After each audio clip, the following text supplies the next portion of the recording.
I don't know. Hood's gonna talk about the boys, season three, because it's confession time. I haven't started it yet, but Hood has, thankfully, and yeah, man. What you think about the boys season three so far? I think this is the most the boys has ever been the boys since the boys started doing the boys thing. I Say that 5 times fast. no, um, dude.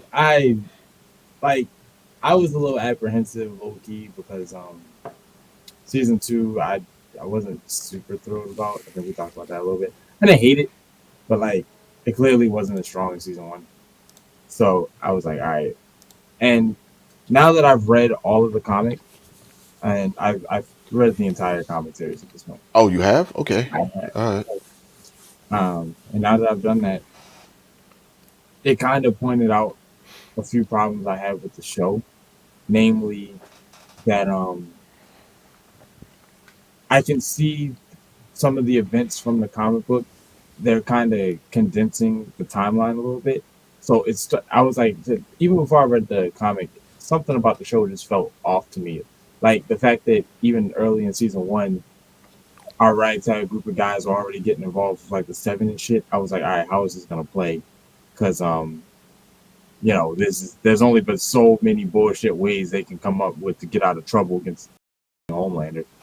Um, and in the True. comic, the context is completely different because the characters use temporary compound V to go up against Supes. On top of that, they spend a lot of their time, Okay. yeah. On top of that, they spend a lot of their time going up against like way lower class Supes. They don't even really deal with the seven until like the last couple volumes of the series itself. They have like little minor run-ins here and there, but nothing like in the show. Okay. Like in the show, it was straight up like we're going after the seven. So Right. I was kind of a little weirded out by like how they were gonna keep that story going. But in season three, they introduced the temp V thing, and I'm not gonna spoil it too much because I know you haven't started it, and who knows where the people who are watching this are. But they introduced that aspect, which makes it easier for me to buy it. I was like, okay, I can I can dig this. Butcher is a dick, like I mean, like like he is fucking just losing his mind, and I'm like, okay, all right, well, Okay. you might be a villain. I say, I believe you qualify as a villain at this point. Marvin Mother's Milk is becoming a really more interesting character this season than I think he has. And I've always liked his character, but I think he's more interesting so far this season because he has a personal vendetta against one of the characters they introduced, who I won't go into. Okay. Um, Huey and Starlight, their um their drama is kind of annoying. I don't. It's one of those typical like clashing of ideologies, so we might have to break up type shit. Um, so there's that whole thing. Soldier Boy, great addition. It's like Soldier Boy. he's like Captain America, but like Captain America meets the Punisher almost. Like maybe Oh, that's word. maybe that's the wrong comparison. Uh, Captain America meets Johnny from Cobra Kai. He has just no filter. He doesn't really give a fuck what comes out. He has this really awesome line. This is gonna be a slight spoiler, but it's just I gotta tell you about this line because I couldn't believe they said this shit. He's Yeah. talking about um he doesn't like how effeminate men are becoming in society, right? I've And heard that before. Yeah. he's talking about Bill Cosby. And he's like, Bill Cosby was America's father. And he's just speaking admiration about he was like, yeah, that was a real man. He made some strong ass drinks though. And I was like, yo, what?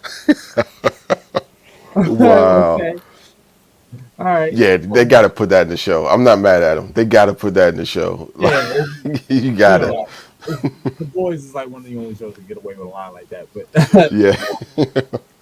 A Train is actually an interesting character. Like, cause he's struggling to find identity, cause for reasons again I won't go into. His place on the seven may be threatened again, but like like really threaten the sign. So he has to find a way to distinguish himself a little bit. And the direction they take him in is it almost makes you feel bad for. I've seen a lot of chatter, like a lot of people are like A-Train deserves all this shit that's currently happening to him because of what happened. Um, but I don't know, like in a world like in the narrative world when all sorts of characters get redemption arcs, and I mean like Harley Quinn is an anti-hero now. You know what I mean? After all the horrific shit she's done, and they Yeah. gave her a chance to come back. So it's like I'm not about to look at A-Train and go, "Oh, you're irredeemable." So they're giving him a little something, and he's so far he's working for me better this season than he was the last season. Because in season 2 he's fucking useless. Yeah, he But was barely in it, really. He was, yeah, yeah. and Ashley, the PR manager, they're starting to hint at a lot of not a lot, but something under the surface. I think the biggest triumph of the season so far is that it's giving all of the characters more dimension. Now, most of the characters have had dimension since the beginning of the show, but like it's really started like Ashley and A-Train and this new character Drummer Boy. They're really giving you a look into those characters beyond just like, oh well, Ashley is always panicking about like there's more to her a little bit. She's still an asshole, but there's more to her. And every time an episode ended, I was like, damn, do I really want episodes to be weekly? Because I want to see more. But I actually like the weekly format. So I'm willing to deal with it. There's a really awesome throwdown in the latest episode 5. Like, dude, you gotta watch that episode. They the Hero Gasm. They brought the Hero Gasm story to life, which I never thought they would do.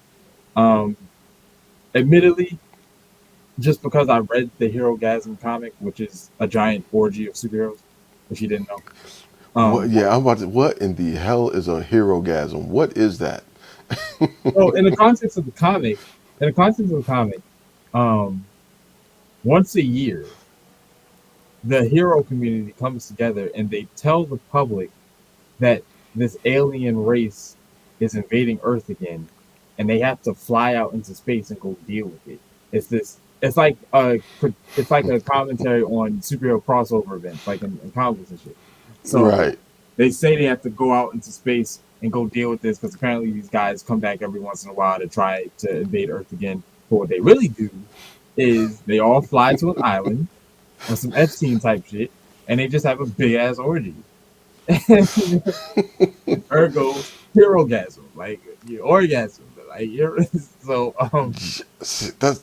I love this series. That's why I love this series because it's like if you make these comic book heroes and put them in the real world, like this is what they would do. Like, yeah, I totally believe. Like they in them like tight spandex suits all the time. You know what I'm saying? You know they be checking each other out and be like, okay, yeah, yeah, no, no, all right, we gonna go to that island. When we go to that island, that ass is yeah. You know what I'm Yeah, saying? they toned it down a little bit for the show. This is gonna sound a little weird. It's gonna sound perverted, but I'm gonna say it, and it is what it is. I was things like this whenever there's like a big moment or storyline from a book or a comic or something that existed as some other medium before it was adapted. I always take issue whenever a story tries to treat it as a backdrop for something else. Because in the comic book, Herogasm is its own volume. It's a whole event all its own. Like that's the story. I mean, there's stuff going on the island, but like the inciting incident is Herogasm.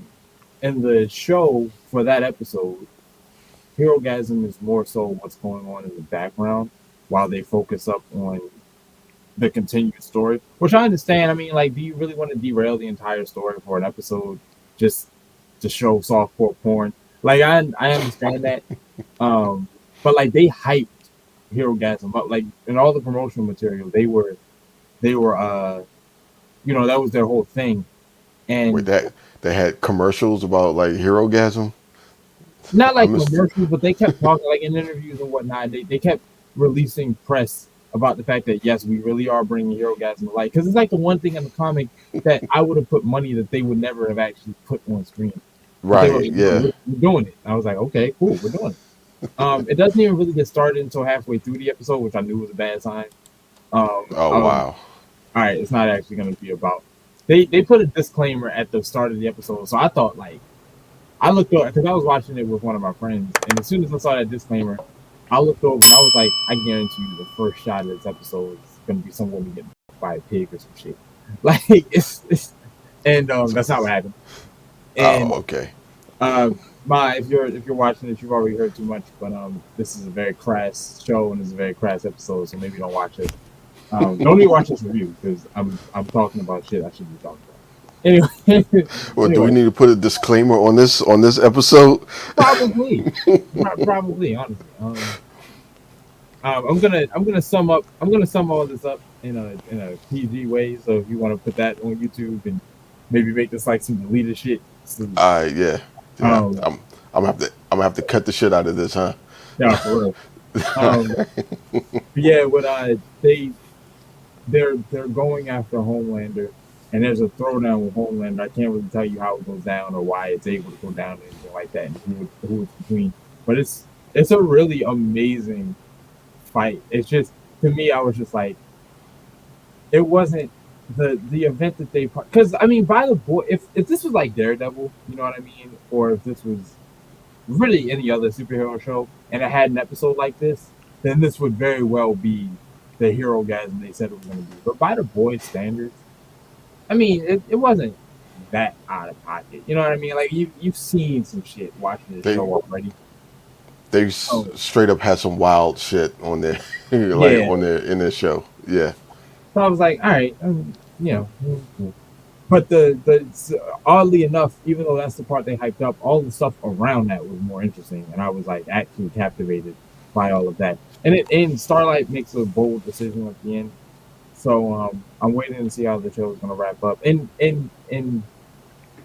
short, for the part that you're actually allowed to show, I think this is the strongest the show has been since season one. I think all of the characters are getting a lot of development that they sorely need. I think all the characters this season are relevant, and in season two, it was quite a few characters that seemed like they were just falling to the wayside. But this time around, it seems it's like all hands on deck.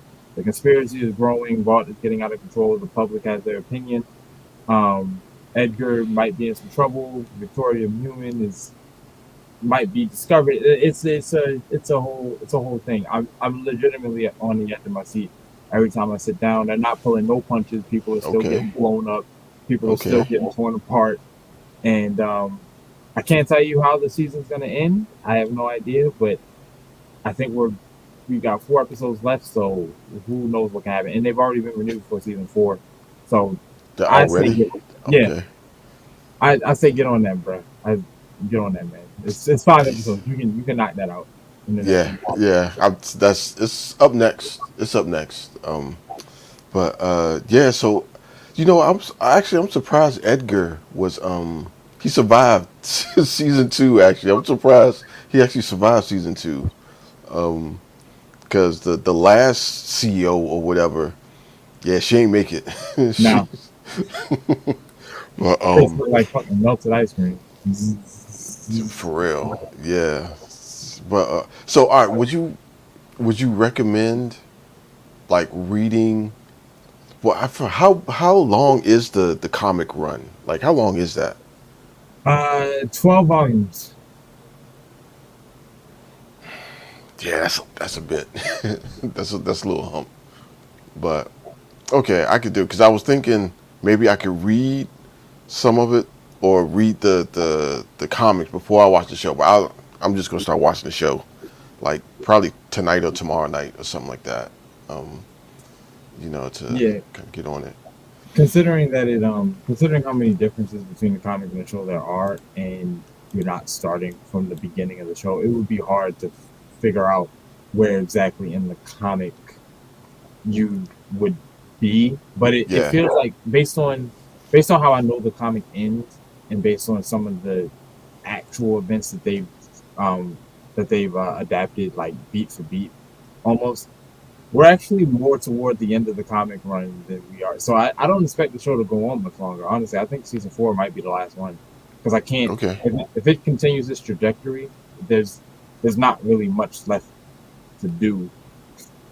Hopefully that they don't pull a Game of Thrones and just like start. No, we're gonna keep it going. But we just gonna pull it out our ass. You know Oh, what I mean? Like, yeah, call it that was a episode. mistake. Yeah. So there we go. The Boys season 3. A little quick summary on like how the season's going so far. Sounds like a 5 so far. Yeah, yeah, yeah. Yeah.